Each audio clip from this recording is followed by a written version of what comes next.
it's Mrs. Lamando again, and I'm here to read you chapter 57, The Fire. We left off with Roz making shelters for all the island animals because they're going through a really, really long, hard winter. And of course, part of making the shelters is putting fires in them. So let's see what happens. Strange sounds were echoing from the far side of the pond. What started as a low murmur gradually swelled into a chorus of terrified voices. There was an eerie glow in that part of the forest, and the thick plume of smoke began rising up from the snowy treetops. Roz charged across the ice and found a second lodge completely engulfed by a raging fire. Frightened animals were running in every direction, fleeing for their lives through the deep snow.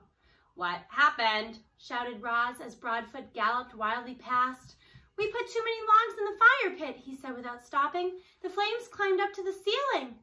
"My baby is still in there," cried a mother hare, pointing to the burning lodge. "Somebody help, please." Roz didn't hesitate. She plowed through the snow and ducked into the lodge. Flames and smoke were everywhere. A tall stack of logs blazed in the fire pit, and in the far corner, a tiny ball of fur was shaking with fear. Crouching low, the robot wound her way beneath the smoke and around the flames and gently scooped the young hare. "Do not worry," Roz yelled over the roar of the fire. "You are going to be okay." She turned to leave, but the doorway had started to crumble, so she shielded the hare with her body and smashed right through the walls of the lodge. Sizzling pieces of wood went flying as the robot and the hare burst outside into the soft snow. "Oh, darling, you're all right," cried Mother Hare, pulling her daughter close. "Thank you for saving my baby, Roz."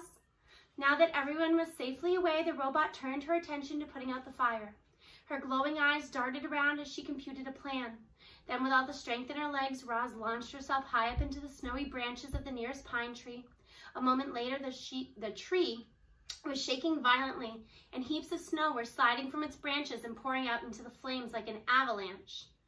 Steam hissed up through the smoldering mound of snow. The flames quickly died, the snow quickly melted, and within minutes, all that remained was a charred foundation of a lodge. Roz dropped down from the tree and waited as the frightened animals slowly returned. Then she said to them, "Would you like another lodge?" The animals looked at one another, unsure of what to do. Understandably, they were afraid of another fire breaking out, but they were far more afraid of the deadly cold. So they pulled together and worked with Roz and built a bigger, better lodge on top of the old one.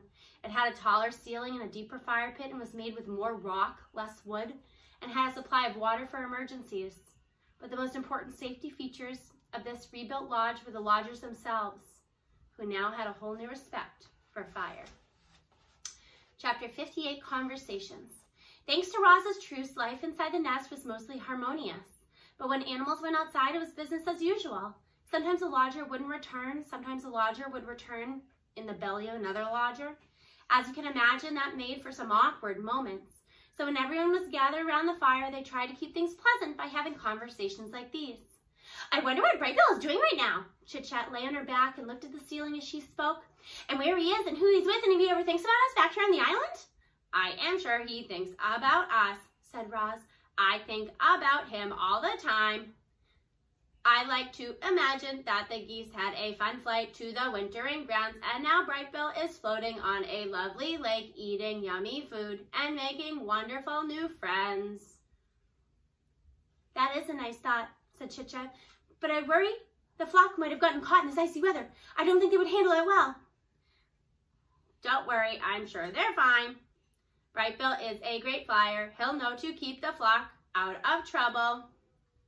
Life is short. Dig Down the Old Groundhog was giving another one of his fireside speeches. "I'll be lucky if I see spring. I don't want your pity. I've had a good run, but I'll tell you what, if I could do it over again, I'd spend more time helping others. And all I've ever done is dig tunnels. Some of them were real beauties too, but they're all hidden underground and they're no good to anyone but me. And they weren't even good to me this winter. Now beavers, they have it all figured out. They built that beautiful dam, which created a lovely pond and made our lives better. That must feel mighty good." "The beavers made our lives better in another way," said Fink. "They taught Roz how to build." "Ain't that the truth?" said Dig Down. "Roz, you must have saved half the island with your lodges. And to think we used to call you a monster. I'll repay my debt to you if it's the last thing I do." "Your friendship is payment enough," said Roz. "Oh, please, your sweetness is going to make me sick. There must be something we can do." "Your friendship is really enough. Friends help each other, and I will need all the help I can get. My mind is strong, but my body will not last forever. I want to survive as long as possible. And to do that, I will need the help of my friends. The animals listened quietly to Roz and thought of their own struggles to survive. Life in the wilderness was hard for everyone. There was no escaping that fact. But the robot had made their lives easier. And if they could, they would return the favor. I've seen 93 winters, far more than any of you. Crag the turtle spoke slowly. But as always, they listened to his words. And I can tell you, winters have gotten colder, summers have gotten hotter, storms have gotten fiercer. And I've heard the ocean has gotten higher, said Chit Chat. But I don't see how that could be true. I mean, where would all the extra water come from? You are right. Ocean is higher, said Crag. My grandfather used to say long ago this island was not an island at all. It was a mountain surrounded by flatlands. And then the ground shook, the oceans grew, and the land slowly flooded until the mountain became this island. Animals from far and wide were forced to come here to escape the floodwaters. In those early days, there were too many animals living in a small place. The island didn't have enough food to feed them all. Between fighting, disease, and famine, a balance was reached, and we have kept the balance ever since. Chit Chat's eyes grew wide with concern. If the ocean keeps rising, the island will be swallowed by the waves, and I don't even know how to swim. If the waves ever do swallow the island, it won't happen for a long time, said Crag. By then, we'll be all long dead. Even me. Everything has a purpose. It was Super's turn to lecture the lodgers. The sun is meant to give light, plants are meant to grow, owls are meant to hunt. We mice are meant to hide, we raccoons are meant to scavenge. Roz, what are you meant to do? I do not believe I have a purpose. I respectfully disagree, said Swooper. Clearly, you are meant to build. I think Roz is meant to grow gardens. Roz is definitely meant to care for Brightbill. Perhaps I am simply meant to help others. Chapter 59, Spring. Dripping water, flowing water, splashing water, winter's blanket of snow and ice was finally beginning to melt. White was fading away to expose the grays and browns that had been hidden beneath. Little green buds were appearing all over. Crowds of bright flowers were rising up from the dirt, and soon the island would be bursting with the rich scents and colors. At long last, it was spring. Lodgers returned to their homes. The hibernators emerged from their own places. Roz roamed the island and checked in with the beavers and the bears and the friends she'd missed. Then the robot went home to work in her garden. After the bitterest winter anyone could recall, life was slowly returning to normal. However, it was a quiet spring. There were fewer insects buzzing, fewer birds singing, fewer rodents rustling.